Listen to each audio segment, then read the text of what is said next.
love of his life. Like, it happens. I've had so many friends. It's great. I'm glad that he has. Kody has said, well, all of a sudden I met Robyn and she's this diesel jeans model and she's everything I want. And I'm thinking, that's rich, dude. We went through all the starving years when I was holding my bra together with diaper pins. We were broke as broke. And we went through all your crazy, let's move here, let's move there. We've been through all of this with you. And she's not been through that with you. So that's great. Hey friends, it's Harry from Sister Wives Unmasked.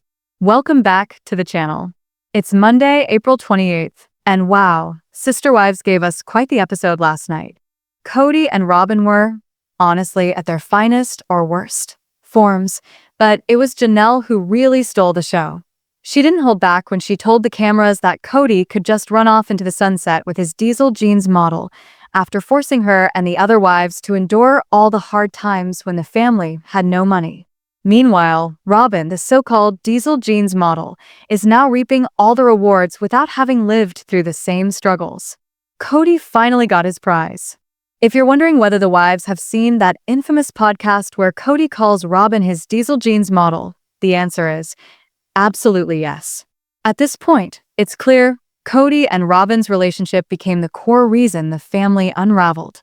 Kody's favoritism, neglect of the other wives, mismanagement of resources, and mistreatment led to deep fractures. Now, the show feels a bit like déjà vu, the same conversations, the same grievances, the same heartaches, just with everyone at different stages of healing or unraveling. In this episode, we saw Meri and Janelle meet up at Coyote Pass to discuss the division of the property and whether they might be able to sell their parcels. As they talked, they laid bare a lot about how the family's money was handled. Apparently, Kody had arbitrarily slapped names onto property lots. Meri revealed that she fought back when he only put her name on a single parcel.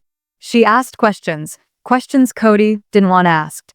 In response, he allegedly rallied certain family members, we can assume Robyn among them, to gang up on her and shame her for not being a team player.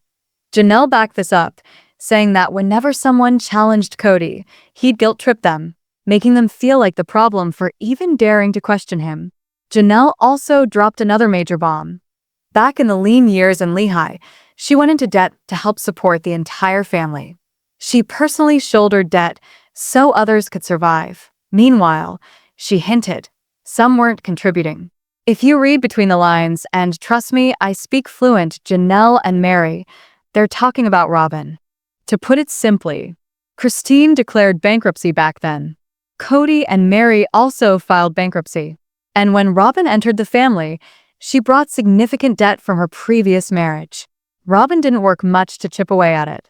Instead, Janelle ended up covering Robyn's debt while continuing to support everyone else.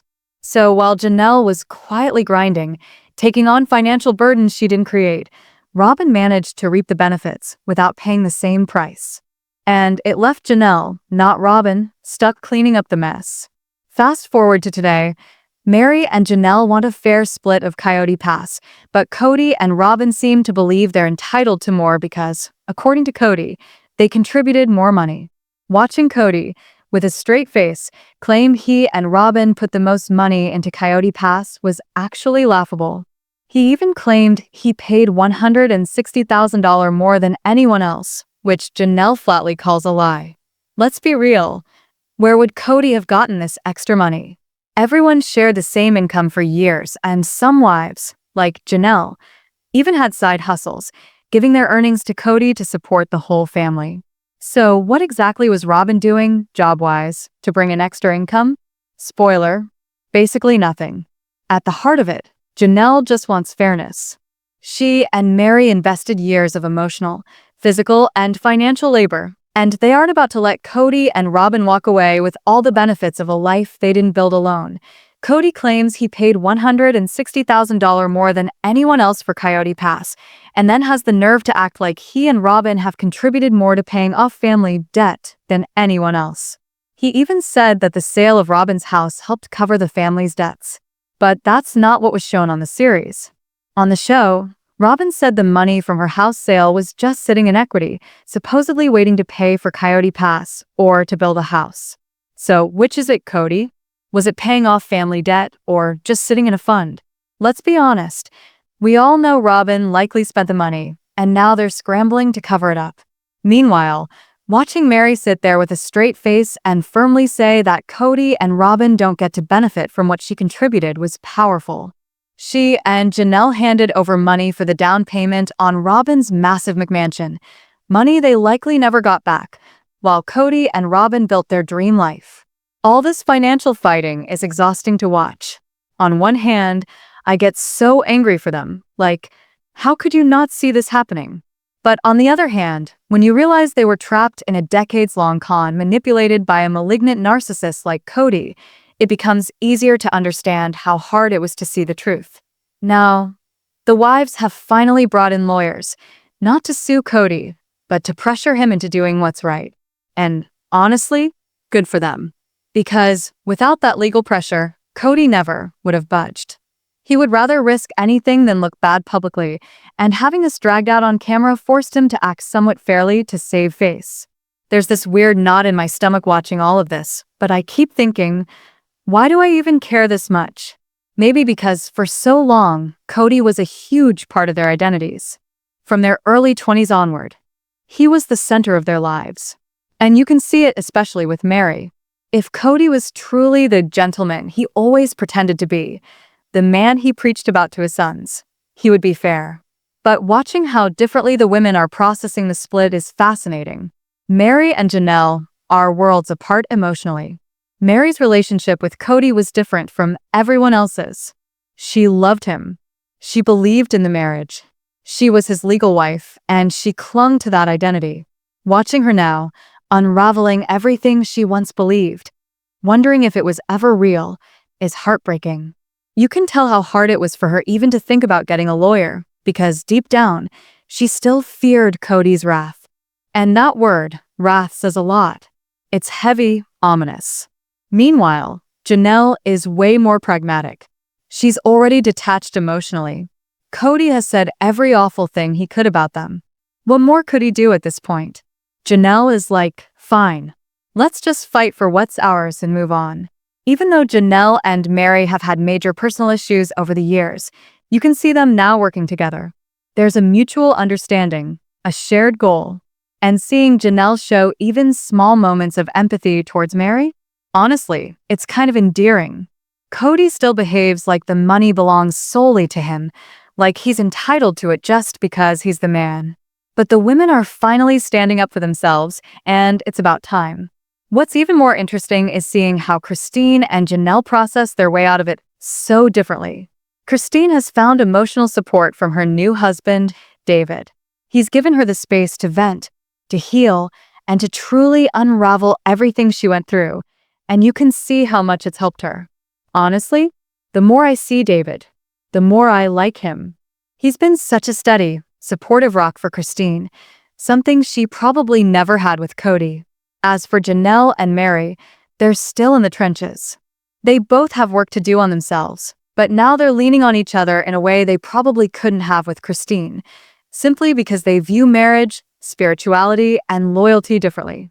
Toward the end of the episode, we even see Janelle helping Meri navigate the financial side of things, offering support in a practical, tangible way. And honestly, it's kind of beautiful to watch two women who once had so much tension find a way to work together to rebuild their lives. We see Meri trying to explain to Janelle why the spiritual marriage mattered so much to her and why getting a formal release from Kody was necessary. For Meri, it was important to sever that final tie so there would be no lingering connection. Meanwhile, we hear Janelle talk about how she still feels spiritually married to Kody, acknowledging that it's a mental roadblock that's making it difficult for her to fully move on.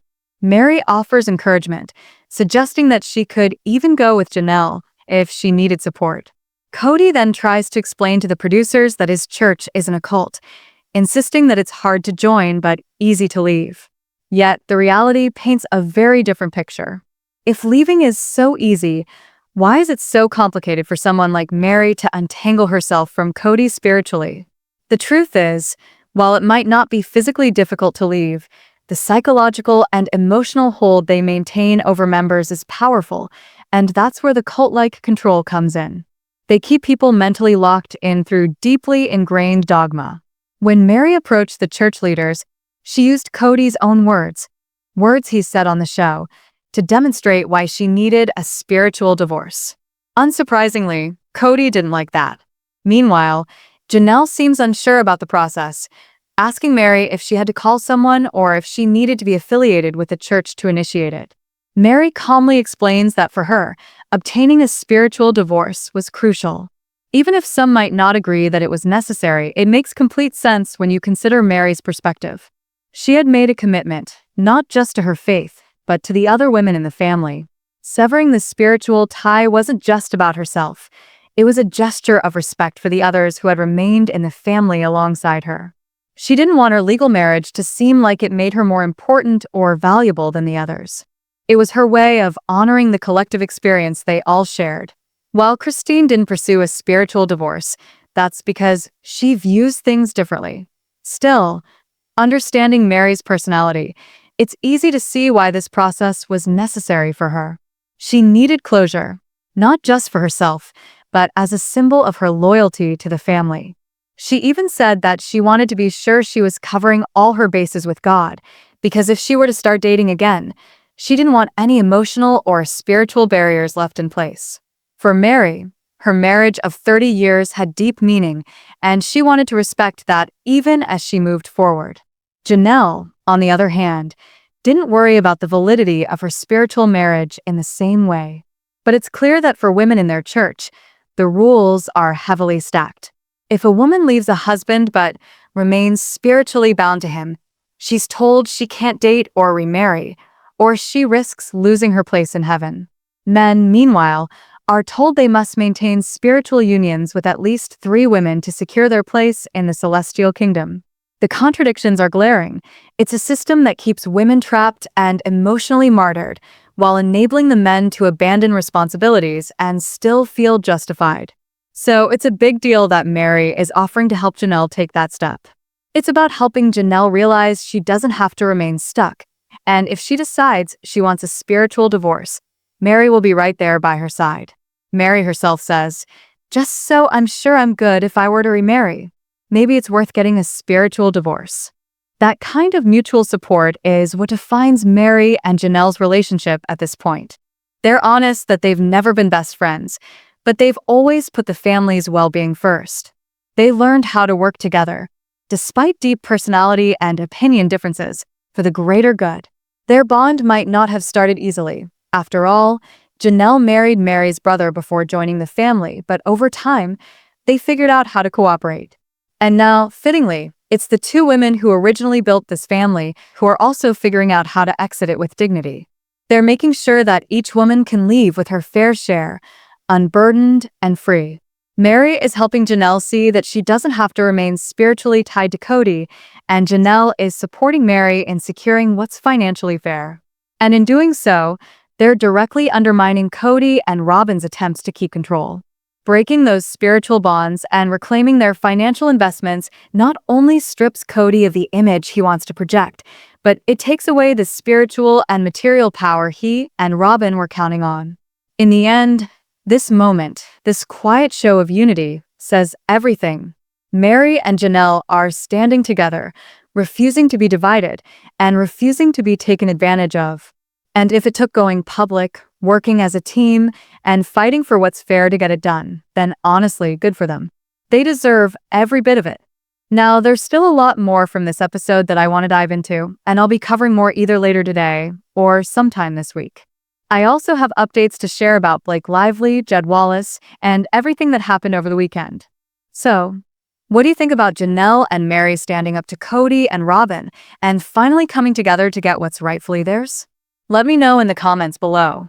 And don't forget, if you haven't already, give this video a thumbs up, subscribe to my channel, and click the bell so you never miss a video. Thanks so much for watching. Bye, guys.